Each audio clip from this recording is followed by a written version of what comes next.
Assalamualaikum warahmatullahi wabarakatuh. Selamat pagi dan salam sejahtera untuk kita semua.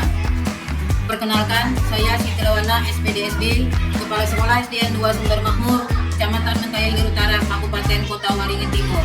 Kami dari SDN 2 Sumber Makmur akan menyampaikan implementasi kurikulum merdeka tentang proyek penguatan profil pelajar Pancasila atau P5, perencanaan berbasis data atau PBD, dan digitalisasi sekolah tentang PMM. P5 ini diajarkan agar siswa dapat mengetahui, memahami, dan menerapkan prosesnya.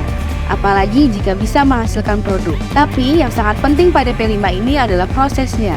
Untuk kelas 1, 2, dan 3 kami memilih tema Gaya Hidup Berkelanjutan dengan topik Bijaklah dalam membuang sampah. Kami mengambil topik ini karena sampah merupakan suatu masalah yang besar apabila kita biarkan. Pada P5 ini, tim kami memberikan bimbingan dan arahan untuk menanamkan pemahaman, pengertian kepada anak tentang pentingnya membuang sampah secara bijak. Artinya, membuang sampah pada tempat yang sudah tersedia atau pada tempatnya, terutama untuk anak kelas 1, 2, dan 3. Membuang sampah secara bijak adalah suatu kegiatan yang sangat penting sekali kita lakukan atau terapkan, baik itu kepada siswa maupun kepada diri kita sendiri. Kegiatan ini dilakukan bukan hanya untuk kelas 1, 2, dan 3 saja, tapi untuk kebutuhan kita semua, agar benar-benar dapat menerapkan pola hidup bersih dan hidup sehat. Semua ini sudah dilakukan oleh semua elemen yang terdapat pada SDN 2 Sumber Makmur dan juga menjadi kegiatan pembiasaan yang dilakukan oleh siswa-siswi SDN 2 Sumber Makmur yang mana setiap pagi satu anak akan mengambil 10 sampah. Kelas 4 kami mengambil tema kearifan lokal, topiknya alat kebersihan. Kami membuat alat kebersihan dari daun kelapa sawit yaitu sapu lidi. Pada tema P5 ini tim kami memberi bimbingan dan arahan tentang bagaimana proses pembuatan sapu lidi dan apa manfaatnya kepada siswa sehingga akhirnya siswa kami memahami dan menerapkan proses pembuatan sapu lidi. Sekarang untuk sapu lidi kami tidak lagi membeli, siswa kami bisa menghasilkan sapu lidi dengan bahan dari pohon kelapa sawit yang dimiliki oleh sekolah. Kelas 5 kami mengambil tema 2 kearifan lokal, topiknya makanan daerah. Pada P5 ini tim kami memberikan bimbingan dan arahan kepada siswa tentang bagaimana proses pembuatan opak singkong. Setelah mendapatkan arahan dan bimbingan, siswa kami memahami dan menerapkan proses pembuatan opak singkong.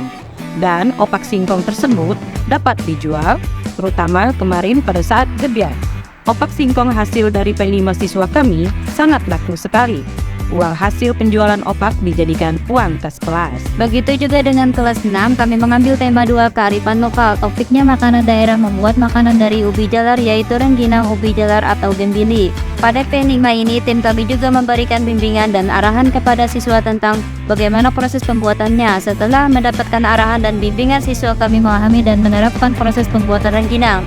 Rengginang tersebut dapat dijual terutama kemarin pada saat gebiar. Rengginang gembili hasil dari P5 siswa sangat laku. Uang hasil penjualan dijadikan uang kas kelas. Kami memilih membuat sapu lidi, opak singkong, dan rengginang karena semua bahan-bahan ada di lingkungan sekolah kami dan merupakan hasil perkebunan utama masyarakat sekitar sekolah. Untuk perencanaan berbasis data atau PBD, kami melakukan benahi dan perbaiki, terutama pada literasi, numerasi, narkoba, kekerasan seksual, inklusif, iklim keamanan sekolah, iklim kebinekaan, karakter dan pengalaman pelatihan gitika atau kualitas pembelajaran. Untuk literasi dan numerasi, sekolah kami sudah melakukan workshop kepada guru-guru untuk merefleksi dan melakukan perbaikan pada proses pembelajaran. Untuk narkoba, kekerasan seksual, iklim keamanan sekolah, iklim kebinekaan, kami mengadakan sosialisasi kepada guru-guru dan siswa dengan narasumber dari kepolisian. Untuk sekolah inklusif, kami juga sudah mengadakan sosialisasi kepada guru-guru tentang bagaimana cara menangani siswa yang berkebutuhan khusus. Karena di kecamatan sekolah kami tidak ada SDLB, dengan narasumber guru SDLB dari Sampit. Untuk pelatihan GTK sudah terlaksana melalui pelatihan secara luring dan juga daring, baik lewat diklat atau webinar maupun lewat aplikasi PMM. Sehingga untuk rapot pendidikan SDN 2 Sumber Makmur tahun 2023 mengalami peningkatan. Untuk pemanfaatan platform Merdeka Mengajar, kami secara bersama-sama belajar untuk menyelesaikannya. Kami kepala sekolah dan guru-guru yang berjumlah 9 orang sudah mengerjakan topik-topik yang ada pada pelatihan mandiri di aplikasi PMM. Sudah lulus topik 100%. Aksi nyata yang belum bisa 100%. Untuk aksi nyata masih dalam tahap penyelesaian. Sudah ada beberapa guru yang mendapatkan sertifikat. Ada yang menunggu validasi dan ada yang perlu perbaikan. Kami akan terus belajar baik dengan teman sejawat maupun aplikasi PMM serta dunia maya agar pendidikan menjadi lebih maju. Sebelum video ini ditutup, akan kami sampaikan sebuah pantun. Jalan-jalan ke kota Palangka, singgah sebentar di Pelantaran. Mari terapkan kurikulum Merdeka pada proses pembelajaran. Demikianlah yang dapat kami sampaikan tentang IKM, P5, PBD, dan PMM yang ada di sekolah kami SDN 2 Sumber Makmur. Kurang dan lebihnya mohon maaf yang sebesar-besarnya. Sekian dan terima kasih. Wassalamualaikum warahmatullahi wabarakatuh. Sumber